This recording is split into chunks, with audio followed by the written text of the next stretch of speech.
We'll talk about speech acts and the dialogical roots of deduction. Yes, thanks. Yes, so I'm going to keep my mask on. I hope you can hear me. Yeah. Yes, well, this is my first post-pandemic talk, so it's really weird, like, having to put the slides back on and what? So let's hope that I still know how to do this. So what I'm going to do today is tell you a bit about my book, The Dialogical Roots of Deduction, and how it connects to the topics of the workshop. So some of you, if you were just telling me that you're reading the book today, Luana was also talking about it a little bit today. And of course, shameless self-promotion, I'm obviously very pleased that he got the ELENCHUS award last week. So, a bit of advertising. Very, very shameless, but it's a once in a lifetime thing. So I'm just basking on the glory still. And so it's very nice to be talking about the book now because it's very much on my mind right now. Okay, so let's see, it's already not going well. Okay, this is. So the book, the main thesis of the book, the main hypothesis of the book is that dialogical deduction is best conceived from a dialogical perspective. What this means, it has dialogical roots. And these roots, these dialogical features are still very much present both in theories and practices of deduction. And so it's not just that at the beginning there were these dialogical features and now they're gone, so we don't need to pay attention. No, they're still there with us, even though there are a lot of non-dialogical elements as well.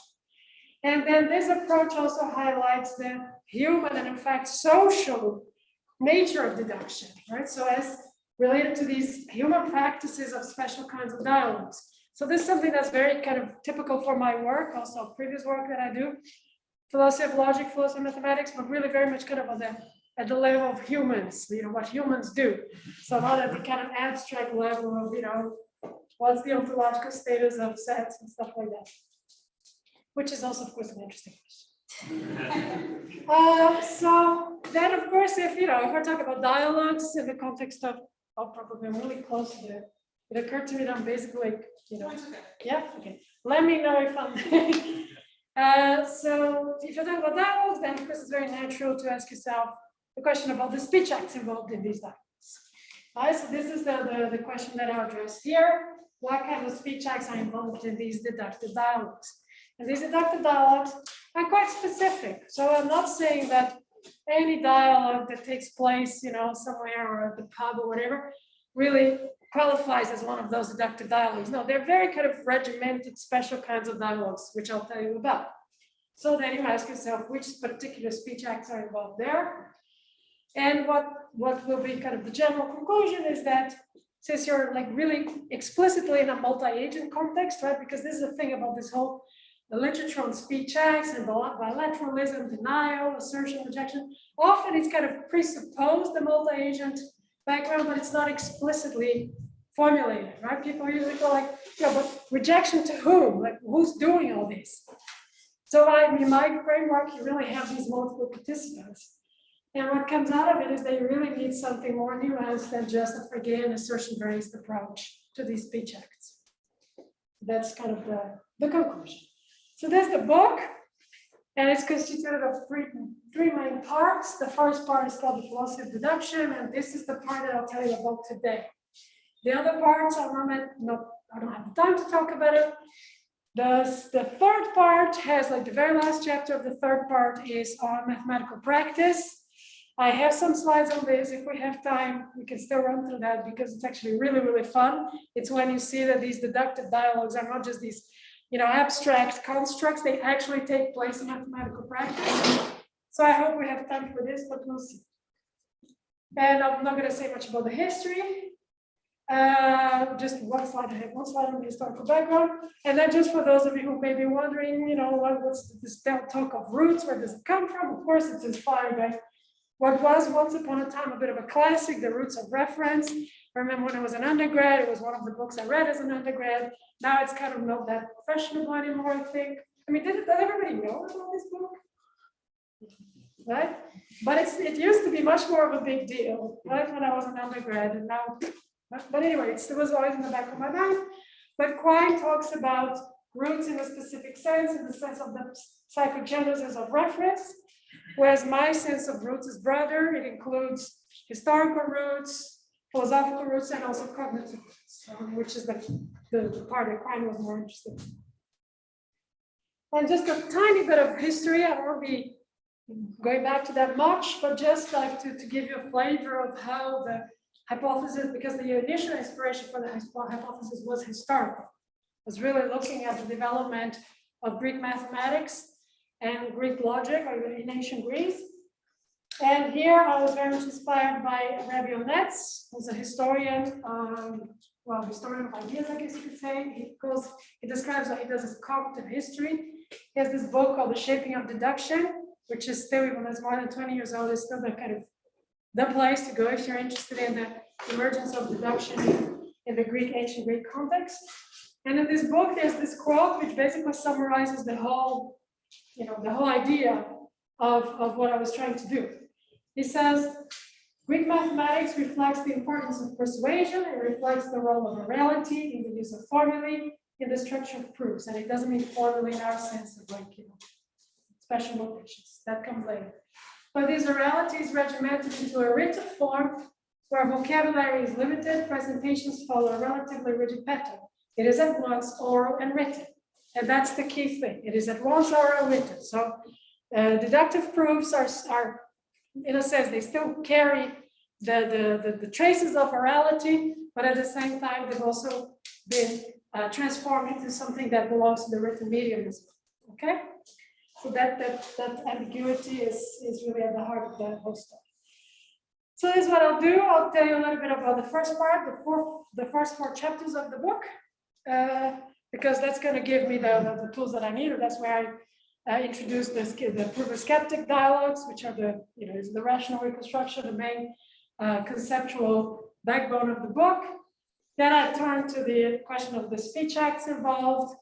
Then I talk a little bit about how this translates specifically into the question of reduction absurdum, how you treat these kinds of arguments with this dialogical framework.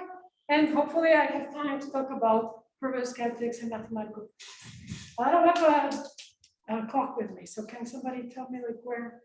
So if I've been talking for 45 minutes, can you? It's not even 10 minutes. Yeah, I know, but I haven't even gotten started, so I can stop you at 5 so that we have at least an hour. Can you let me know in 20 minutes? In 20 minutes from now, For now, yeah, okay. All right, so the book starts with, the first chapter is called The Trouble with Deduction. And in this chapter, I introduce what I will take to be the 3 main features of deductive arguments throughout the book. And this is there's nothing fancy there, because this is straight from a manual for mathematics teachers, right? So it's just really common sense. The idea that mathematical proofs have the property of necessary truth preservation. There's the property, what I call belief bracketing, and that means that you can draw conclusions even from premises that you don't necessarily endorse. And what I call perspicuity, that means that it's a stepwise procedure where every single step is supposed to be clear enough for the context, right, for the intended audience. So these are the 3 features, and then in this chapter I also introduce a number of open questions pertaining to deduction to justify why we even need to write a whole book about deduction, right? Because you might say, well, we've been talking about deduction for 2,500 years. Is there still anything to be said? Yes, right? So my claim is that there's still a lot of these mysteries and puzzles. So what I mentioned there is where deduction occurs, when some people say, well, deduction is ubiquitous, it's everywhere. I say it's not. So there's a discussion there. There is the discussion of the nature of deductive necessity, which was a very fashionable and lively debate, certainly after Chemendi's 1990 book, The Concept of Logical Consequence. Now people got a little tired of this, but it's still an important topic, right? Because we haven't really solved it in a way. And also there's the question of the function of deduction. What's the point? Because on the one hand, right, so there's this also Dummett, who was cited today already. Dummett has this observation where we thought deductive argument is valid. It's not useful because it's not informative. And if it is informative, then it's not valid. This is known as the paradox of inference, the scandal of deduction.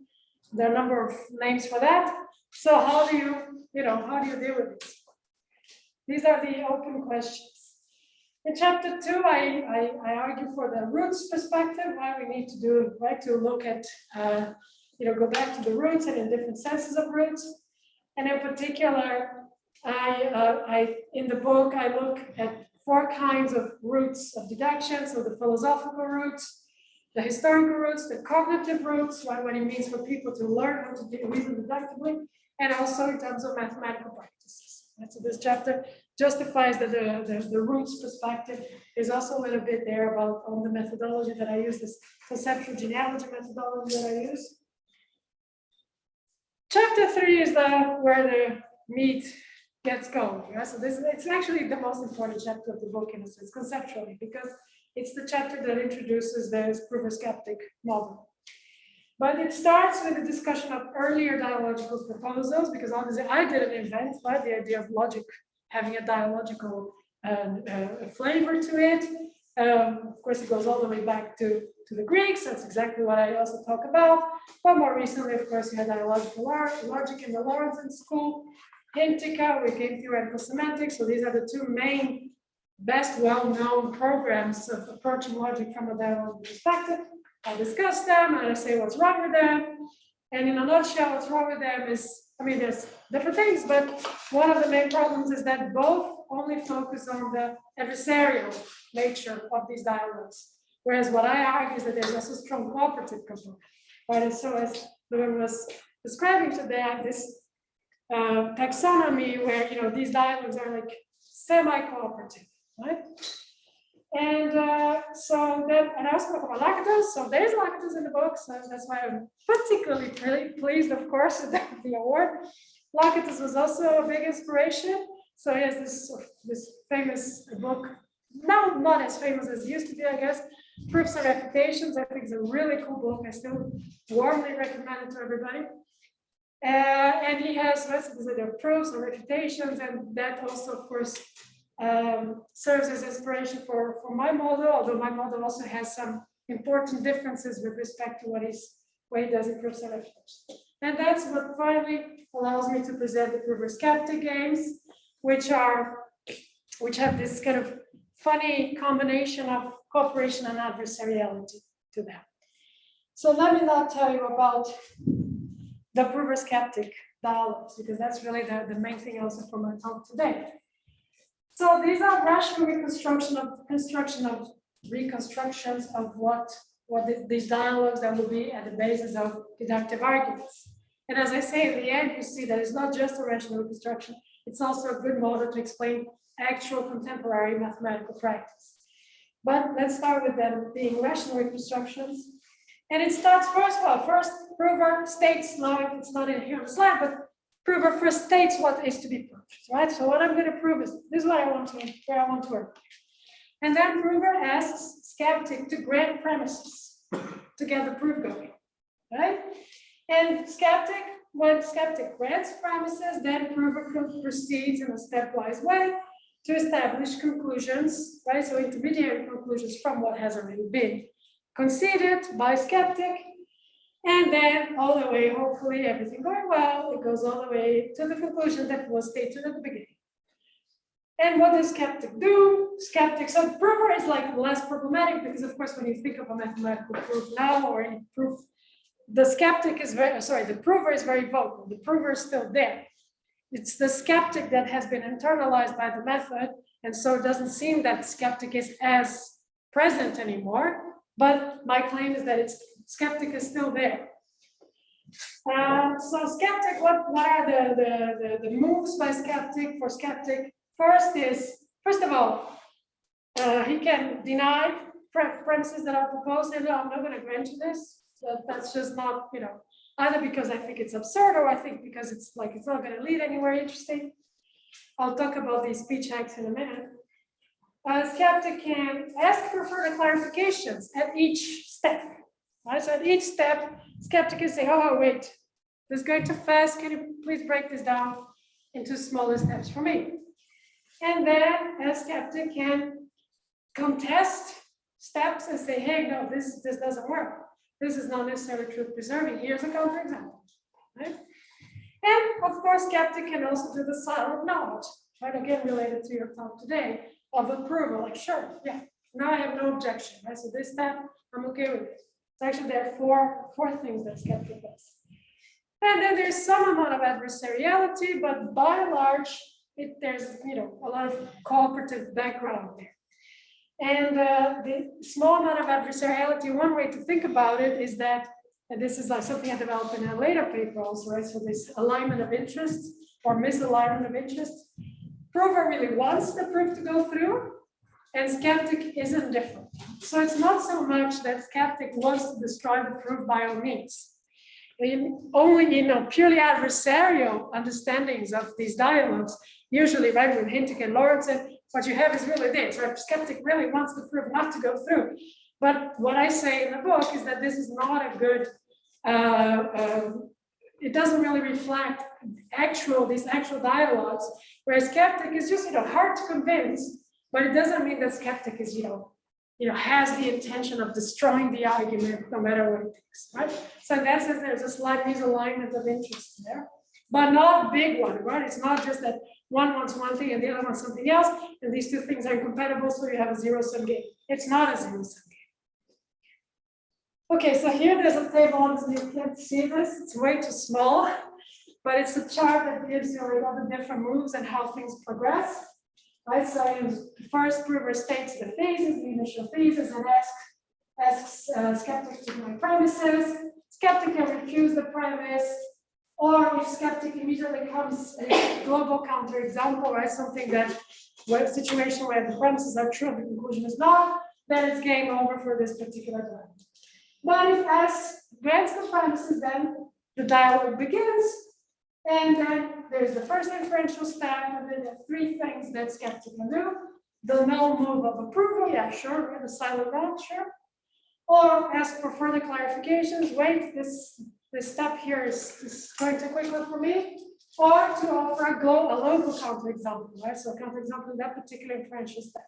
And by the way, this notion of this distinction between global and local counterexamples is from Lackatos. And so right in this case, if there's why, or the question why, then well, this prover has to break down the step into smaller steps. If there's a local counterexample, either prover simply withdraws the step or modifies it, right? That's what Lackatos also called lemma incorporation, right? When you incorporate the objection into the claim. And this goes on, and prover can also ask for additional steps along the way, premises along the way. It's not that it's just at the beginning. And so this continues, there's so many iterations of this, and then either then you finally arrive at a conclusion, which was the one that was stated at the beginning, or if not, then maybe prover is just going to give up and say, yeah, you're right, skeptic, you're right, I don't have a proof here. I thought I did, but I don't, okay? And there are also one interesting speech act that's not there, but is also important for mathematics is imperatives, right? So, sentences such as, well, let there be a triangle ABC, and then, in a way it's telling you, right? In fact, in Greek, it really is, it's the third person, the imperative in the third person. So let there be a triangle ABC, etc. These are instructions for a skeptic to go and do things, right? To build mathematical objects in this way. But it's not in this chart here. All right, so when I do this, like after having introduced the prover-skeptic dialogues in chapter 4, I go back to these three main features of deduction that I introduced in the first chapter, and then I give them dialogical interpretations. Right? I explain how we can understand why these features are important for deduction from this dialogical perspective. So necessary truth preservation becomes the idea of the argument being indefeasible. Right? No matter what objection skeptic is going to come up with, it's not going to block the proof from going through. In the Lawrence and Hintica frameworks, this is usually known as a proof is a winning strategy. But because my games are not zero-sum games, I cannot just use this notion of, it's a winning strategy. But there's still something similar to that in this idea of the proof being indefeasible. That it cannot be destroyed by additional elements that a skeptic will bring. Belief bracketing is there, the perspective shift, right? Is this dialogical notion of like, I'm actually, so Luca committed to A and B, and I'm drawing conclusions from his commitments, not from mine. And so this idea of the multi-agent feature of these dialogues. And perspicuity really goes in the direction of the cooperative nature of these games. So these dialogues are supposed to be not just persuasive, but also explanatory. Prover ultimately wants skeptic not just to have to be forced to grant a conclusion, but Prover also wants skeptic to have understood what's going on, right? For the proof to be an explanatory proof. So there's this whole literature on the explanatoriness of mathematical proofs. I've also written about this in a paper, because that's ultimately what you want. And when a mathematical proof is not explanatory, there's something frustrating about it, right? So you're just like, okay, I can't find a mistake. I have to grant the conclusion because, all these steps are, I have no objections to them, but I still don't get what's going on. I still don't see why the conclusion follows. And that is something that, it is an ideal for mathematical proof to also have this explanatory component. And then in this chapter, then I apply this framework to open questions in the philosophy of logic. So some of the main debates in philosophy of logic of the last decade or so. So that's on logical consequence, on the normativity of logic, on paradoxes and structural rules, and also on logical pluralism. So it's like, what do you get out of my model? Right? Because I'm telling you, okay, look, here, buy my model, and then you ask me why, what am I going to get out of this? I'm saying, well, all these issues that we've been debating for years and years, and it doesn't seem like we're going anywhere. Hey, if you plug my model in, things get better, right? You get a better sense of what's going on. Okay, so that's the story. Right, so that's like all this is in the book so far. But then my friend Greg Restel wrote a very nice review of the book, which appeared in Mind. Extremely nice, very, very, generous, right? Very generous engagement with the book. And by and large, he likes the book, but there was some things he wasn't really happy with. And one of them is that he thought that I didn't treat, like I wasn't explicit enough on the status of those speech acts involved in these dialogues. So he says, a proof is not merely a series of assertions presented to justify some conclusion. At the very least, proofs involve the making and discharging of assumptions. Dutilh Novaes discusses this in passing while considering reduction arguments. But there is no systematic consideration of the range of speech acts available and the format appropriate to deduction. I don't really think that there's no systematic discussion, but fine, I take on the challenge, right? It's fun to, sure, the book was already long enough, so, so I'm like, yeah, let's do this, right? For this conference seems like an appropriate topic. So what are these speech acts, right? So the PROVER-SKEPTIC. So this is what I have come up with so far, and I'm like very open to suggestions for improvements, okay? So first of all, when Prover starts the proof, Prover states the conclusion to be proved. I'm saying it's not an assertion, right? It's putting forward for consideration. It's a different kind of speech act. Right? It's not you might call it a conjecture. I don't think it is a supposition. It's just putting forward for consideration, bringing to skeptics' attention. Then Prover asks for premises to be guaranteed, right? So you were talking about working on questions. So again, Prover herself is not endorsing these premises. There's no assertion by Prover here, right? Prover is just getting skeptics' commitment to these premises. Prover is like, I don't know, maybe I endorse them, maybe I don't. Then Prover may issue imperatives, right? I mentioned briefly this idea of constructive procedures. That's yet a different kind of speech act. And now comes finally where assertions are, because so far there have been no assertions. I think that the only place where there are assertions in these dialogues is that when Prover proceeds from the premises that have been granted by skeptic to some other conclusion, right, through an inferential step, prover is asserting that there is a connection of validity between them, right? So the assertion here is about a hypothetical, right? It's about like, if this and this is the, if you grant me this and this, then you also have to grant me that. That's the only assertion. And then at the end, right, prover asserts that the conclusion follows from the granted premises. So again, it's a hypothetical assertion. Given the premises that you grant me, then you're forced to conclude this. And if you do this, then you discharge the assumption, right? Because Greg was really concerned, like, what about discharging assumptions? Proof theorists are crazy about like, making sense of that. And so that's what happens. Right? At the end, when the prover says, hey, so therefore the conclusion, given everything you've read me so far, the conclusion follows. And so what's going on here, right, is this whole idea of belief bracketing throughout, right? We're running through this whole proof, and it doesn't mean that either prover or skeptic is doxastically committed to anything that's being granted there. And you might say, what is prover doxastically committed to? Only to the connections, right, between the premises that skeptic granted and the conclusions. So the whole thing is hypothetical through and through.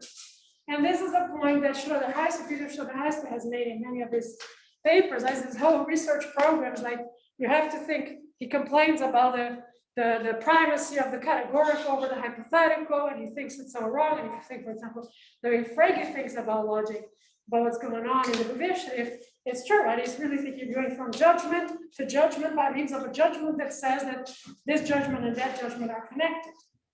And Schroeder-Heister will say all along, hey, just, let's not think about it in these categorical terms. And I'm with him. So my dialogical perspective, in fact, also emphasizes the hypothetical nature of these dialogues. So that's for prover. What about skeptic? It's been 20 minutes. Thanks. And so I still have 15 to 20 minutes. 15, 20 minutes. just the talk. And then there's still time for questions. No, then I have thanks. But it's good to know where I am. All right, so what about skeptic? What is skeptic doing? So remember that skeptic may grant or reject the initial premises. What is granting or rejecting? Granting is not the same as asserting, because prover just can say, well, yeah, for the sake of the argument, sure, let's see where this takes us, right? But skeptic can reject premises, and usually, the idea is also that if you're like doing mathematics, you should also know whether something, these premises that are being asked, they're going to give you something interesting. There's going to be something non-trivial worth paying attention to from these premises. So there is a function there of filtering. In principle, provers like, yeah, so skeptic wants to grant, but skeptic may also say, no, this set of premises that you ask, it's just so boring. I'm just not going to go there, right? So that's what skeptic is doing, no assertion. Then skeptic assents to prover's assertions of the intermediary conclusions following from what has been granted so far. So that's the silent knowledge. It's an ascension, right? It's not an assertion. It's just saying, okay, again, a point you were making today. And skeptic may reject the assertions, which are, of course, these hypothetical assertions. It may reject prover's assertions in two ways. There's weak rejection. At least I'm calling it weak rejection. I'm actually calling it like this just here for this conference. In the book, I don't call it that way, but I think it fits quite well. So then when skeptic asks for further clarifications, right? So like the why move, like why does it follow? I'm not convinced yet. I think it's suitably described as a form of weak rejection. I'm just saying, oh, you guys agree? Cool. Yeah. So yeah, I'm not convinced yet, but I'm not ruling it out, right? So I'm just. And then there's strong rejection when skeptic really comes up with a counterexample. Says, hey, look, no, this inferential step, it's a no-go. Here's a counterexample. And that is an existential point. So here there is an assertion. Look, here's a counterexample. Okay? So these are the speech hacks that I think are involved in this talk. So this is my answer to Grace. But I'm very curious to see whether you think, this works, or maybe there are better ways to think about these speech hacks. So now let me tell you about reduction absurdum, because that's where you can really see the value of thinking about these dialogues and the speech acts involved. So this is a paper that I wrote a while back, It appeared way before the book. It's called Reduction Observed from a Dialogical Perspective and Field Studies. The whole, like, there are parts of the paper back in the book, but the paper has more details on reduction, right? So if you really want the full story, you should check the paper. The shorter story is in the book. And what's the problem with the reduction arguments? Is there a problem with reduction arguments? I think there is. There are many problems. And here to motivate this idea, I have a quote, which I also use in the paper by a mathematics educator called Yuri Leroy. And it was very funny because one day I was giving this talk and then the guy actually happened to be there. Like I had no idea. So that was really cool. It was in Bristol, I think, yeah. So he says, we begin the proof with a declaration that we are about to enter a false, impossible world. And our subsequent efforts are directed towards destroying this world, proving it is indeed false and impossible. So this sounds very dramatic, but in a way, I think it kind of captures what's so weird about reduction, right? You're like, oh, let's start with this, precisely to show that that very thing should just go, right? And there's quite a lot of work in mathematics education that students have a lot of difficulties learning the technique of reduction of absurdum arguments.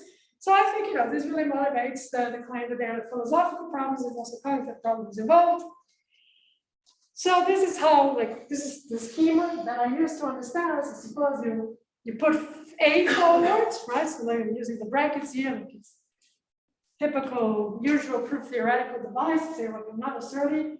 There's some auxiliary premises, C and D. All this takes me to something absurd.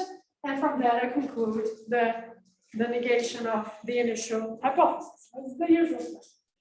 So what's strange about this? First, there's this strange first speech act. At the very beginning, you're assuming precisely that which you will show to be untenable. That sounds pragmatically weird, right? Then there's a culprit problem, as I call it. Why is it that A is the problem? Why not C or B? Why is it that A is the one that should be rejected and B? And then there's the leap of faith problem, and that's this is a term that one of the students who were being interviewed what's difficult about reduction proofs, and he used this particular term. It's a leap of faith. At the end, from this to this, it's a leap of faith.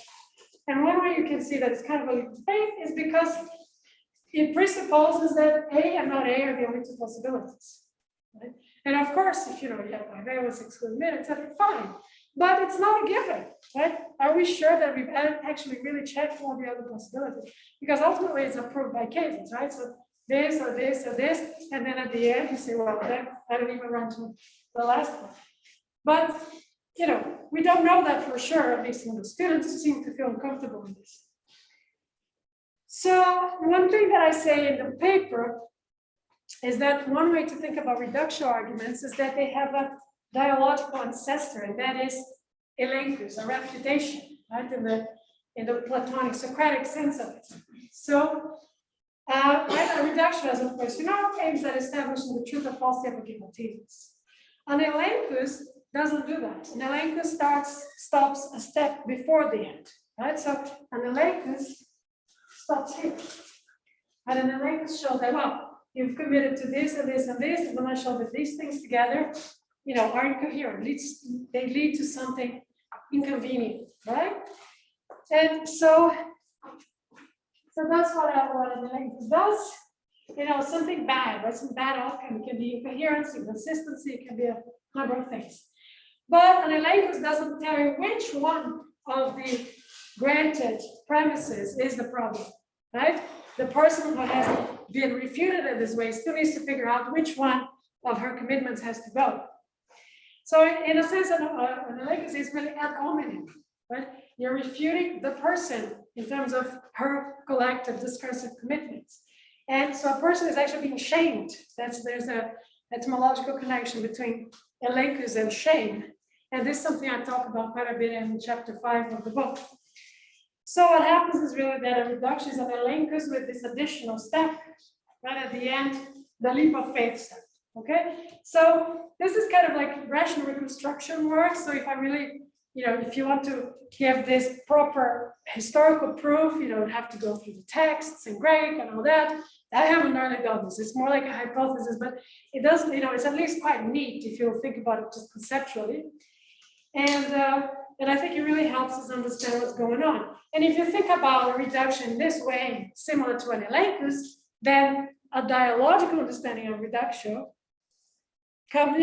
is pretty straightforward, right? Because you're really thinking it's the same as an elenchus plus the last step. And so what does a dialogical interpretation of an elenchus look like, right? So I have two participants in the dialogue. I have Abelard and Eloise. Abelard commits to A to the beginning.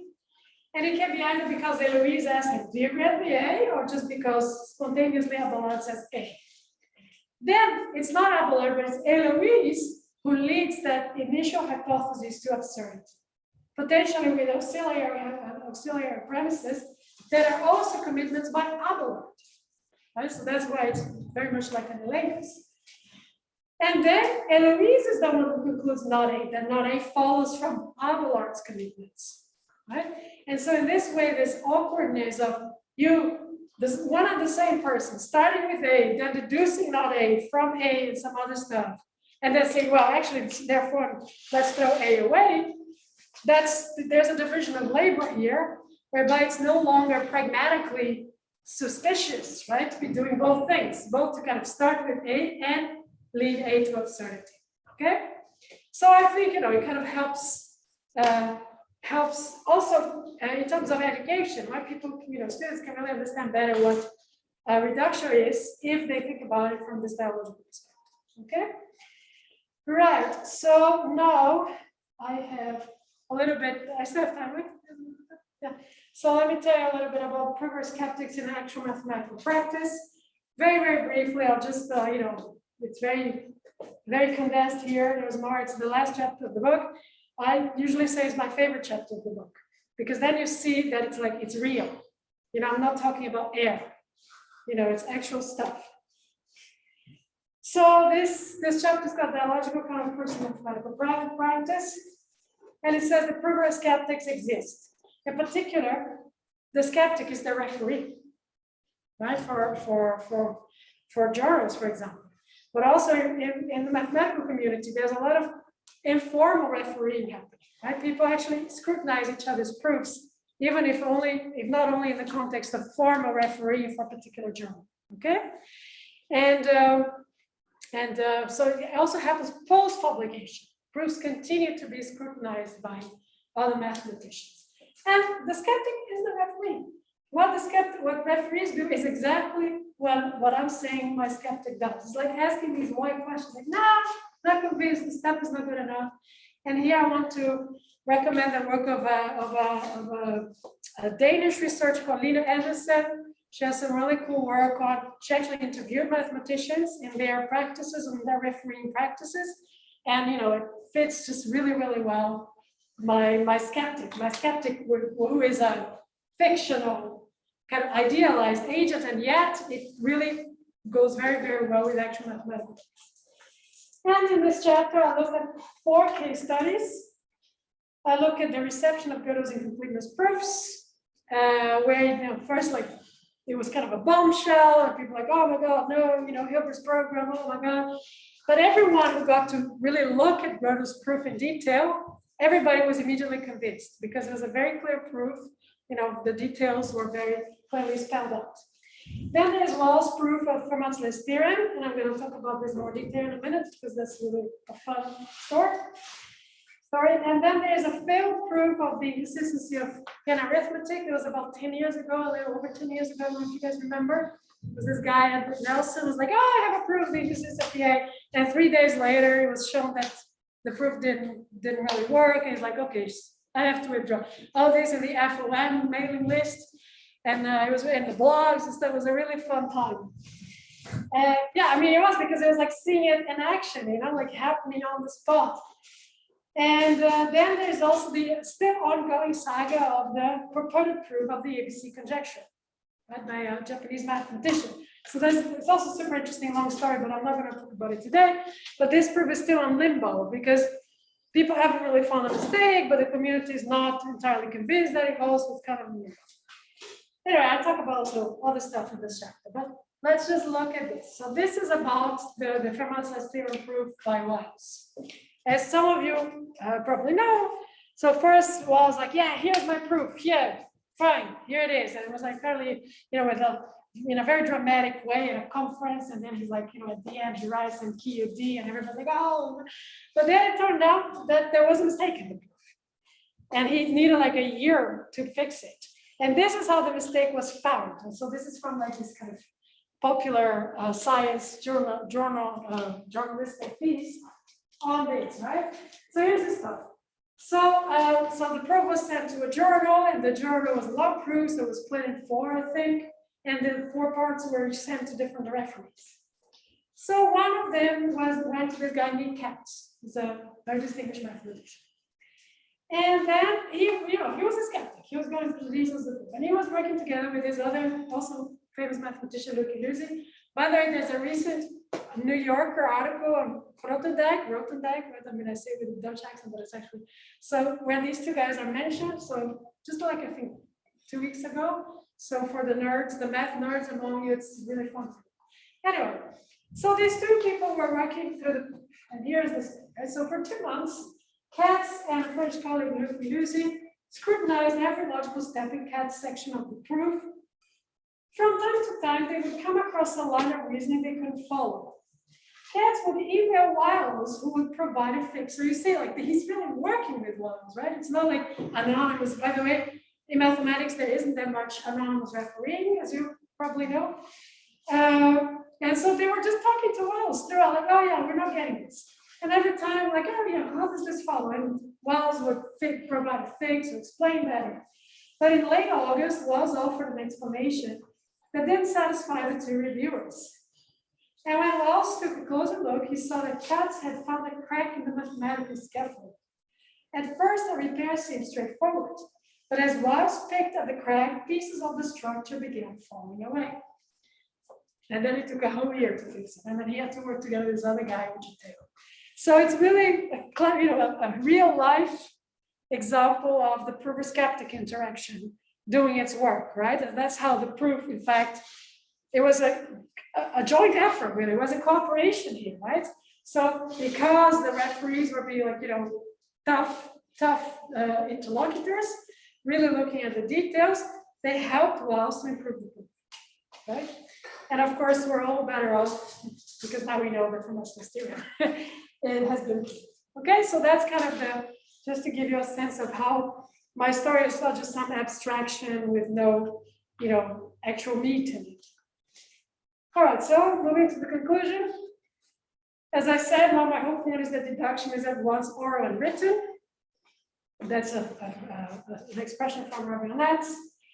Deduction has these dialogical roots, and they're still present both in the theories and the practices of deduction, as I've argued, while also displaying these non-dialogical features, in particular that have to do with the written media, which is something I worked on in my previous book, even, right? So kind of they complement each other this way. And these speech acts involved in these dialogues, they require quite a nuanced approach of what's going on. Right? It's not going to work if you only take assertions to be like the paradigmatic kind of speech act. You really need quite a wide range of speech acts. And what's nice, what for me was nice working on this is really that by thinking about deduction and logic from the dialogical perspective, I could unify a number of perspectives, right? So I could bring together the stuff from history, the stuff from philosophy, stuff from mathematical practice, and there are 3 chapters on cognition specifically and reasoning, right? Which I didn't talk about today. And of course, it's true to my own general take to philosophy. I'm really interested in the human factor of the whole thing. I'm interested in how, the deduction is embedded in these practices and these social practices, in particular dialogical practices. So, that's, I think, and certainly like the last bit where I show you that the moderate effect really helps, explain actual mathematical practice, I think brings that point home quite clearly. So that's what I had for today, and let me know where I got things wrong.